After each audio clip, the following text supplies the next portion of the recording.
TV7 Israel News is made possible thanks to your generous donations. Shalom, good evening. This is TV7 Israel News broadcast to you from Jerusalem.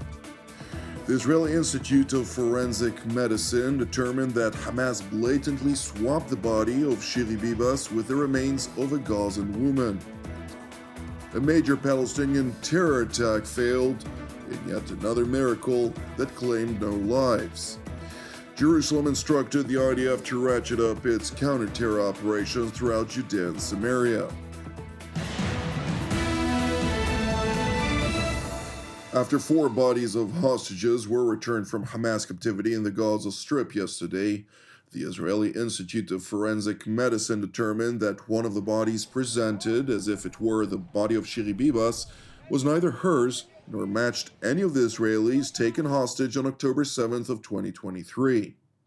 Moreover, in contrast to the deceitful claim by Hamas, the Institute of Forensic Medicine also determined that 9-month-old Kfir and 4-year-old Ariel Bibas were both murdered by their captors. The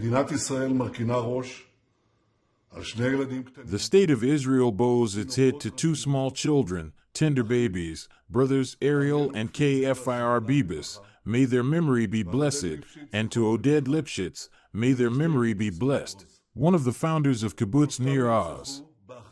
All 3 were murdered with terrible cruelty in Hamas captivity in the first weeks of the war. The cruelty of the Hamas monsters knows no bounds. Not only did they kidnap the father, Yarden Bibas, the young mother, Shiri, and their 2 small babies, in an unspeakably cynical manner, they did not return Shiri next to her little children, the little angels, and they put the body of a Gazan woman in the coffin instead. Prime Minister Benjamin Netanyahu continued by pledging that Israel will return the body of Shiri Bibas and that Jerusalem's defense establishment will avenge the murder of the hostages. We will act resolutely to return Shiri home along with all of the hostages, both living and deceased, and we will ensure that Hamas pays the full price for this cruel and evil violation of the agreement. May the sacred memory of Oded Lipschitz and Ariel and Kfir Bibas be forever enshrined in the heart of the nation. May God avenge their blood. We too will avenge them. Meanwhile, in Tel Aviv, residents of the city voiced outrage, sorrow, and disgust over the latest developments. Anger, surprise, not understanding. First of all, the first thing we learned also was the babies were killed. There was a big question always was, were they killed or were they killed on purpose or was it accidental? The decision was made that they've been killed, they were killed by their captors. So that's number one, anger that they killed babies. Second, I don't begin to understand what Hamas was thinking. They think we wouldn't figure it out.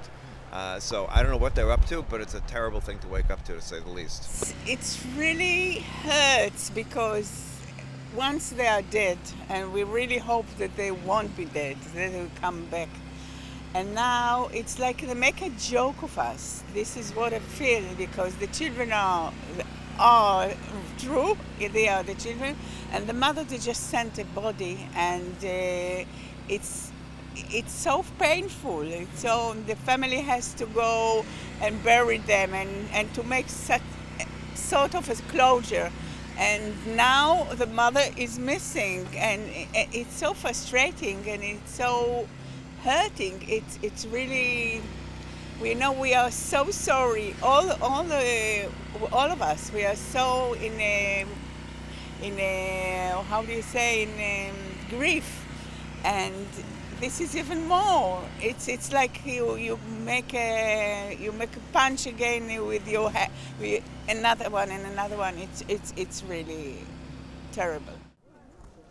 In response to the blatant ordeal in which the Islamist Hamas delivered the remains of a Palestinian woman to Israel rather than the murdered mother of Ariel and Kfir Bibas, the Palestinian terror group released a statement in Hebrew in which it claimed to have made an honest mistake while emphasizing its supposed commitment to the continuation of the hostage release deal, which includes a long list of far-reaching Israeli concessions. Turning to the central city of Bat Yam, where Palestinian terrorists planted a number of improvised explosive devices, which, according to an initial investigation, exploded in 3 buses prematurely, causing significant damage to the buses themselves, but thankfully, no injuries were reported. Around 20:30, we received several calls about a blast in the area of Dan Terminal in Amal Street, Bat Yam Industrial Area. Fire and rescue services who arrived at the scene noted the initial status, an articulated bus, diesel-driven, fully burning. Next to it there was a vehicle that was there are shock damages that could indicate that there was a blast here. Extinguishing, a professional response was given here at the site with the help of 2 regions that deployed at the site. There is full control of the site. After inspection, there is no one trapped. We have full control over the event.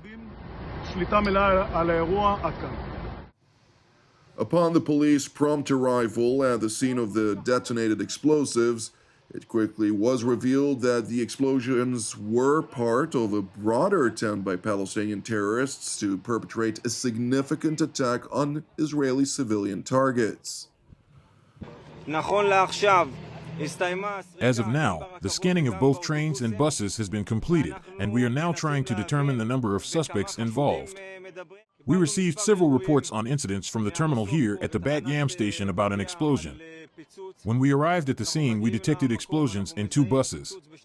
At the same time, we received reports of several additional incidents, with scenes both in the city of Holon and the city of Bat Yam. As of now, we have 5 scenes, 3 explosive devices that have detonated and 2 that bomb disposal units are currently working on. It is important to know that the security establishment in Israel believes that the improvised explosive devices, or IEDs, which were fitted with timers, were meant to explode this morning. Moreover, it is believed that the responsible terrorists who placed the IEDs came from the Judea and Samaria region. Consequently, the IDF has beefed up its forces in the IDF's Central Command by 3 battalions, and is prepared to expand its offensive operations. Meanwhile, Defense Minister Israel Katz toured the terror-ridden northern Samaria region in the city of Tulkarem, during the course of which he proclaimed Jerusalem's pledge to eliminate the terrorists and destroy the terrorist infrastructure throughout Judea and Samaria. I came here today to strengthen the hands of the IDF soldiers and commanders who are working with determination and courage to eliminate the terrorists and destroy the terrorist infrastructure in the Tulkarem terror camp and throughout Judea and Samaria. I want to convey a clear message from here to the terrorists and their senders. Yesterday's serious terrorist attack attempts against the civilian population will not deter us.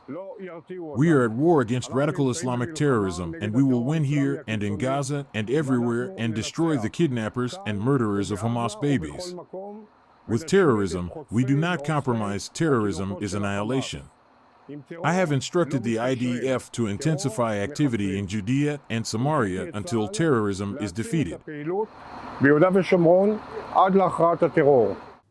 Jerusalem's top defense official went on to level a threat to all of the convicted terrorists who were released as part of the hostage release deal with Islamist Hamas, stressing that if any of those recently released terrorists take part in terror activities against the state of Israel, they will pay the ultimate price. I warn the terrorists who were released to Judea and Samaria as part of the deal to return the Israeli hostages. We are keeping an eye on you, and any involvement by any of you in carrying out or directing terrorism will immediately cost you the heaviest price. We will hunt down and eliminate anyone who is involved in terrorism. Meanwhile, Prime Minister Benjamin Netanyahu also toured the city of Tulkarem, where he received a security situational assessment from field officers who are spearheading the counter-terror operations in the northern Samaria sector. Just before the start of Saturday, I came here to the refugee camp in Tulkarem to be with our heroic soldiers. They are doing a wonderful job. In the past year, we have greatly increased our activity. We enter terrorist strongholds. We level entire streets used by terrorists, their homes. We eliminate terrorists, commanders. We are doing very, very important work against the desire of Hamas and other terrorist elements to harm us. This desire has not stopped yet.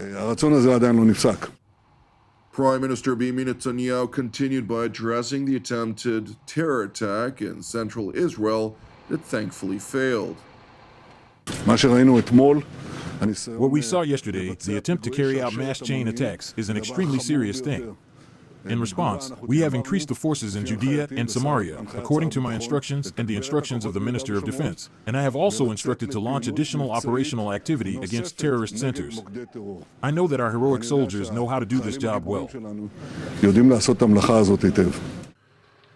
is important to highlight that since the start of the year, the Israel Security Agency, or Shin Bet, has foiled 150 major terror attacks in Israel, 45 of them by means of improvised explosive devices.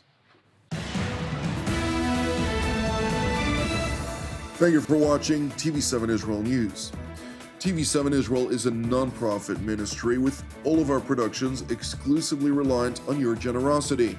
Therefore, if you're blessed by the content of our programs, I would like to encourage you to support TV7 Israel.